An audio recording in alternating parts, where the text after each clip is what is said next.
Alors, dans ce chapitre, on va aller voir le REAC, donc référentiel d'emploi, activité et compétences. Comment il est ficelé, en fait. Donc, le REAC, c'est un document public qui est réglementaire. Et du coup, il va s'appliquer à tous les titres professionnels du ministère chargé de l'emploi. Donc, il va décrire les repères pour une représentation concrète du métier, des compétences. Ça vous permet de mettre des mots, en fait, qui vont être regroupés en activités dans un but de certification. Donc, il va comprendre quoi ? Il y a une fiche métier avec les attentes et les enjeux pour chaque poste. Il y a les compétences. Compétences, on est d'accord, savoir-faire, savoir-être, savoir, qui va vous permettre de valider votre certification. Il y a cette fiche ROM qu'on a vue en amont que vous avez normalement téléchargée et lue. Et puis derrière, il y a la fiche pour chaque compétence à développer. Donc, il est assez dense, c'est normal parce qu'il y a pas mal de choses. Mais je vais vous inviter à le lire, à laisser poser, à revenir dessus pour comprendre étape par étape. Un petit conseil, attachez-vous au verbe d'action. On va descendre sur le tableau. Vous allez voir, il y a un tableau vert et jaune en dessous de la vidéo.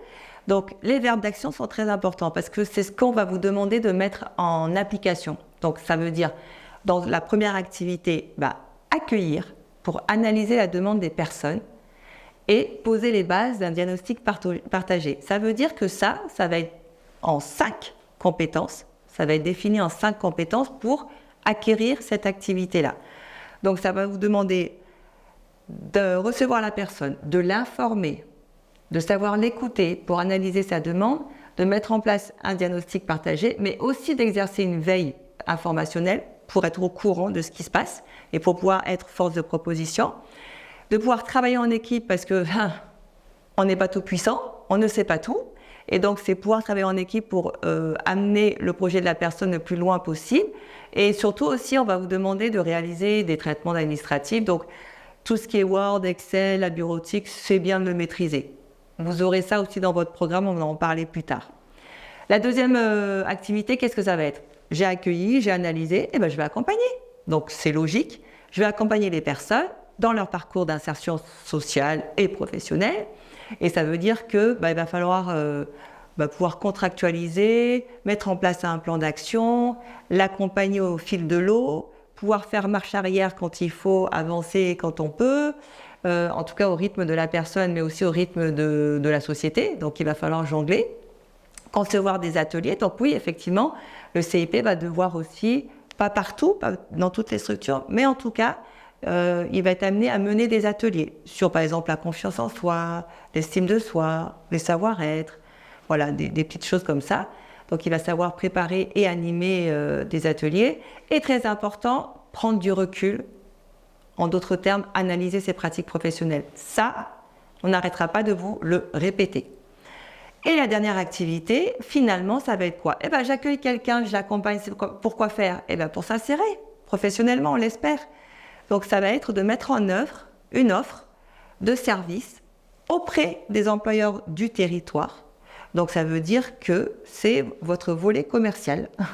Effectivement, il y a du social, il y a du commercial, il y a de l'administratif. C'est pour ça que je disais un couteau suisse. Donc là, il y a 4 compétences, ne serait-ce que aller serrer la pince des employeurs qui sont autour de vous, participer à des forums, participer à des réunions, en tout cas rencontrer les gens, permettre à l'employeur d'être appui technique. Admettons que vous mettez en place une PMSMP, un stage, une période d'immersion, pouvoir permettre à l'employeur de pas, entre guillemets, gérer tout ce qui est périphérique à l'emploi, voilà, tous les freins qui peuvent encore exister, et de pouvoir être, un garde-fou pour que la période d'essai, elle soit un succès.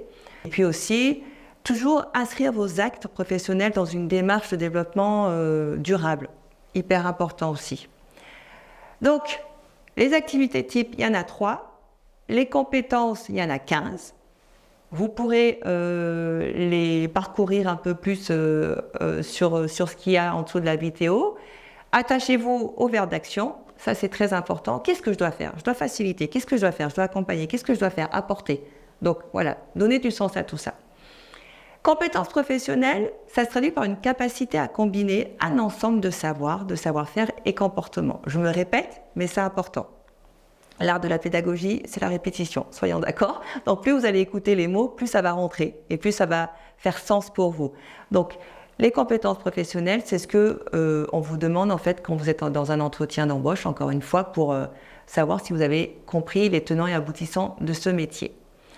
Donc, comment récupérer votre référentiel? C'est très important que vous l'ayez. Je vous invite même à l'imprimer si c'est possible pour vous, parce que vous aurez une vue synoptique de l'emploi type et vous pourrez vous y référer à tout moment. Vous dire, tiens, ça c'est quoi comme chapitre? C'est lié à quelle compétence? C'est lié à quelle activité? Comme ça vous permet de savoir où vous allez. Donc, vous pourrez le télécharger, il y a le lien. Je finis avec le référentiel d'évaluation. C'est quoi la différence? Il y a le mot dedans, c'est ce qui va vous expliquer comment ça va se passer le jour de l'examen. Tout ce qu'il faut mettre en place pour réussir votre examen. La méthodologie, la performance. On le développe un peu plus tard. Bonne lecture à vous!